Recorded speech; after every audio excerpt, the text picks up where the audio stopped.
दोस्तों, अयोध्या में प्रकट हुए साक्षात लव और कुश कलयुग में ऐसा चमत्कार देखकर सबके होश उड़ गए। प्राण प्रतिष्ठा से पूर्व अयोध्या में कई बड़े चमत्कार हो चुके हैं, जिसमें गिद्धों का दिखना, भालुओं का दिखना, बंदरों के झुंडों का दिखना, जमीन में से मां सरयू नदी का प्रकट होना शामिल है। लेकिन इस चमत्कार को अभी तक का सबसे बड़ा चमत्कार कहा जा रहा है, जिसके पीछे की सच्चाई जानकर आपके पैरों तले जमीन खिसक जाएगी। आखिर क्या है पूरी सच्चाई? क्या सच में लव और कुश अपने धाम नगरी अयोध्या 22 जनवरी से पहले ही आ गए मित्रों राम जी से मिलने पहुंचे? उनके दोनों पुत्र लव और कुश, क्या लव और कुश आज भी जीवित है? ऐसे कई रहस्य से आज पर्दा उठेगा। इसी के साथ बताया जा रहा है कि भारत के सबसे बड़े 4 शंकराचार्य मंदिर उद्घाटन में शामिल होने के लिए राजी नहीं हो रहे हैं। वहीं पर शंकराचार्य बता रहे हैं कि मंदिर अभी पूरी तरीके से तैयार नहीं हुआ है, और इसी के साथ बताया जा रहा है मंदिर में भारत का सबसे बड़ा लंगाड़ा पहुंच चुका है,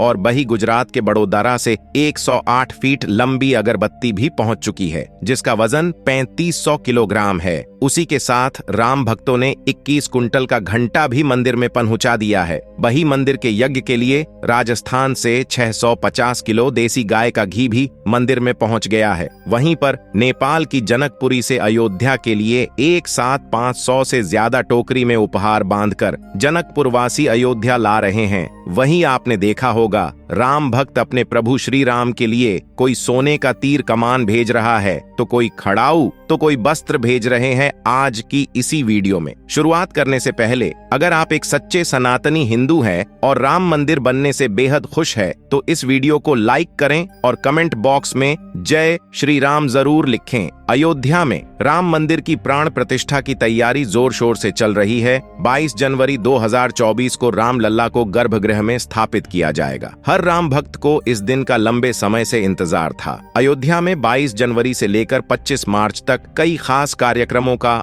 आयोजन किया जाएगा। इस बीच मंदिर के गर्भगृह के निर्माण का काम 24 घंटे चल रहा है। 22 जनवरी को राम मंदिर में रामलला की प्राण प्रतिष्ठा होने वाली है। किसी भी मंदिर में की जाने वाली भगवान की मूर्ति की प्राण प्रतिष्ठा का बहुत महत्व होता है। मूर्ति की प्राण प्रतिष्ठा के बिना भगवान का पूजन अधूरा माना जाता हमारे यहाँ है। आगे वीडियो में बताते हैं कि प्राण प्रतिष्ठा क्या होती है, और जानेंगे लव कुश कैसे राम मंदिर में प्रकट हुए। सनातन धर्म में किसी भी मूर्ति की प्राण प्रतिष्ठा बहुत महत्वपूर्ण मानी जाती है। प्राण प्रतिष्ठा मूर्ति स्थापना के समय किया जाता है। किसी भी मूर्ति की स्थापना के समय उस प्रतिमा रूप को जीवित करने की विधि प्राण प्रतिष्ठा कहलाती है। प्राण शब्द का अर्थ जीवन शक्ति और प्रतिष्ठा का अर्थ स्थापना होता है। ऐसे में प्राण प्रतिष्ठा का अर्थ जीवन शक्ति की स्थापना करना या देवता को जीवन में लाना होता है। बिना प्राण प्रतिष्ठा के कोई भी मूर्ति पूजा के योग्य नहीं मानी जाती है। मान्यता है कि प्राण प्रतिष्ठा के जरिए मूर्ति में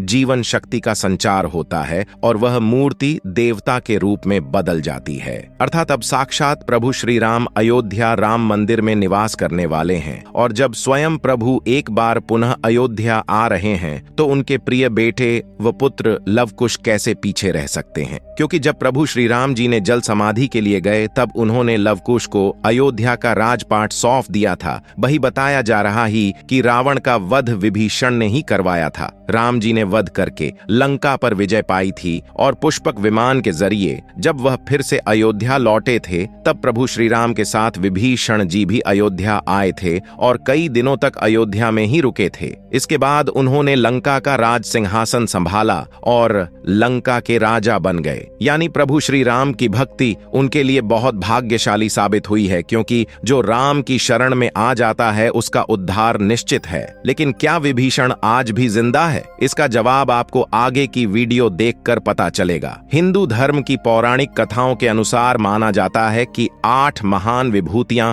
आज भी सशरीर जीवित हैं, जिनमें से कुछ रामायण काल के हैं, तो कुछ महाभारत काल के, तथा कुछ विभूतियां उससे भी पहले के काल से आज तक जीवित हैं। पौराणिक मान्यता के अनुसार विभीषण, अश्वत्थामा, बलि, वेदव्यास, हनुमान जी, कृपाचार्य, भगवान परशुराम और मार्कंडेय आर्षि चिरंजीवियों में शामिल हैं। चिरंजीवी का अर्थ होता है जो सृष्टि के अंत तक जीवित रहे और जिसकी उम्र भी न बढ़े, और विभीषण भी इन्हीं चिरंजीवियों में से एक है जो आज भी इस धरती पर मौजूद है और अनंत काल तक जीवित रहेंगे। लेकिन यह वरदान आखिर उन्हें किसने दिया, यह बड़ा जानने का विषय है। भगवान राम के अनन्य भक्त विभीषण बाल्यकाल से ही धर्मपरायण रहे। वह अपने बड़े भाई रावण के धर्म विरुद्ध कार्यों का विरोध भी करते थे। उन्होंने लंका युद्ध में भी धर्म का पालन करते हुए भगवान राम का साथ दिया। इसलिए प्रभु श्री राम ने उन्हें सृष्टि के अंत तक अजर अमर रहने का वरदान दिया। जब कलयुग का अंत होगा उस समय भगवान विष्णु एक बार फिर से अवतार लेंगे जिसका नाम कल्कि होगा। तब ये 8 चिरंजीवी भगवान कल्कि का साथ देंगे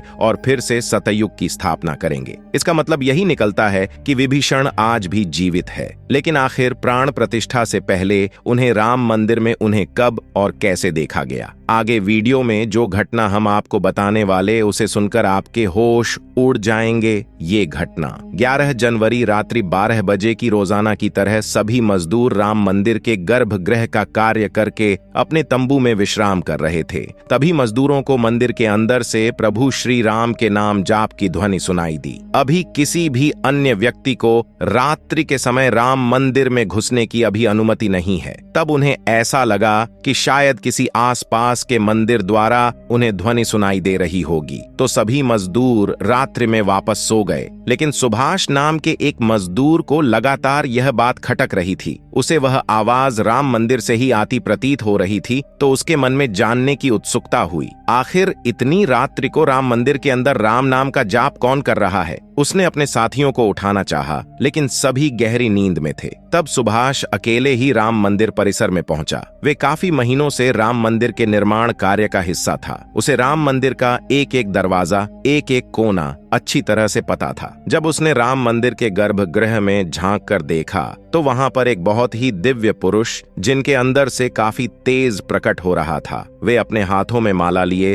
राम नाम का जाप कर रहे थे। ऐसा लग रहा था मानो वे काफी दिव्य पुरुष हों और किसी पौराणिक समय से आए हों। उनके बैठने का तरीका और उनका अंदाज राजाओं की तरह मालूम पड़ रहा था। सुभाष यह नजारा देखकर दंग रह गया। इसके बाद सुरेश अपने साथी मजदूरों के पास गया और उन्हें यह सारी सच्चाई बताई। और जब सब मिलकर राम मंदिर गर्भगृह तक पहुंचे तो सभी के होश उड़ गए, क्योंकि वह दिव्य व्यक्ति वहां से गायब हो चुके थे। क्योंकि रात्रि का समय चल रहा था तो सभी लोग सुभाष की बातों को भ्रम समझ रहे थे और कोई भी उसकी बात को मानने को तैयार नहीं था। लेकिन सुभाष जानता था उसने जो देखा है वह बहुत बड़ा चमत्कार है। लेकिन उसके मन में एक ही सवाल था कि रात्रि 12 बजे राम मंदिर में राम नाम का जाप करते हैं वह दिव्य पुरुष आखिर थे कौन? क्योंकि आज के समय में किसी भी पुरुष के अंदर इतना तेज नहीं हो सकता। उनका संबंध पौराणिक काल से ही हो सकता है। और अगर रामायण काल की बात करें तो 2 ही शख्सियत हैं जिनके होने का दावा आज भी कलयुग में कहा जाता है। पहले है हनुमान जी और दूसरे हैं विभीषण। तो पूरी संभावना यही है कि सुभाष ने राम मंदिर में रात्रि के समय जिस महापुरुष को देखा था वह राजा विभीषण हो सकते हैं, क्योंकि वह आज भी धरती पर जीवित है और 8 चिरंजीवियों में से एक है। ऐसे दिव्य मौके पर राम मंदिर में कई चमत्कार लगातार हो रहे हैं। जहां कहीं दिव्य शक्तियां भी राम भगवान के स्वागत के लिए अयोध्या आ पहुंची है। राम मंदिर के उद्घाटन की तैयारी अब अंतिम चरण में है। इस बीच एक ओर जहां श्री राम जन्मभूमि तीर्थ क्षेत्र ट्रस्ट लगातार तैयारी की जानकारी साझा कर रहा है, वहीं राम मंदिर के इस महायज्ञ में देश का हर राम भक्त अपनी आहुति अर्पित कर रहा है। आने वाली 22 तारीख के मौके पर कई संत महात्मा और जिन भक्तों ने राम मंदिर के लिए संघर्ष किया वो सभी अयोध्या पहुंचेंगे। न केवल 22 जनवरी को बल्कि 12 जनवरी से ही मेहमानों का अयोध्या जाने का सिलसिला शुरू हो जाएगा। रामनगरी में 11,000 से ज्यादा वीआईपी मेहमानों के स्वागत की तैयारी की जा रही है। एक समय था जब यहीं अयोध्या में रामलला टेंट में विराजमान थे। आज पक्का घर सिर्फ रामलला को ही नहीं बल्कि पक्का घर देश के 4 करोड़ गरीबों को भी मिला है।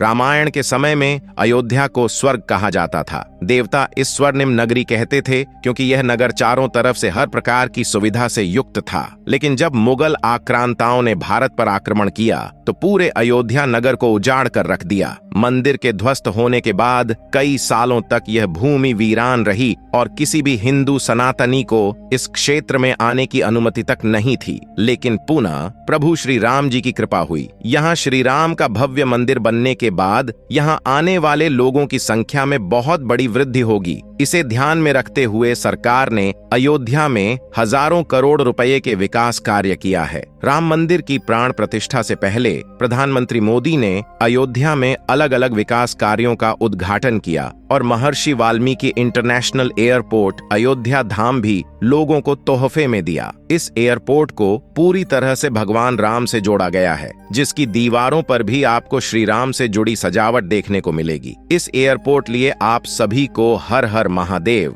के अंदर घुसते ही हमेशा लगता है कि हम फिर से रामायण काल में आ गए हो। इस एयरपोर्ट के अंदर घुसते ही हमेशा लगता है हम फिर से रामायण काल में आ गए हो। आपको बता दें कि इस एयरपोर्ट को 20 महीने के रिकॉर्ड समय में तैयार किया गया है। उत्तर प्रदेश सरकार की ओर से अयोध्या एयरपोर्ट के लिए 821 एकड़ भूमि मुहैया कराई गई थी। 14 साल का वनवास पूरा करके और रावण का वध करके जब भगवान श्री राम पुनः अयोध्या पहुंचे थे तो अयोध्या के घर घर में दिवाली मनाई गई थी। हर घर में दीपक प्रज्वलित किए गए थे। तो जब अब पुनः प्रभु श्री राम अपने धाम को लौटने वाले हैं तो हम 140 करोड़ देशवासी आखिर कैसे पीछे रह सकते हैं। अयोध्या में विवादित स्थल पर 500 साल बाद प्रभु श्री राम के मंदिर निर्माण और श्री राम लल्ला की स्थापना के जश्न में 22 जनवरी को सिर्फ देश ही नहीं बल्कि पूरी दुनिया दिवाली की रोशनी से जगमग होगी। अयोध्या से पीएम मोदी ने देश के सभी 140 करोड़ लोगों से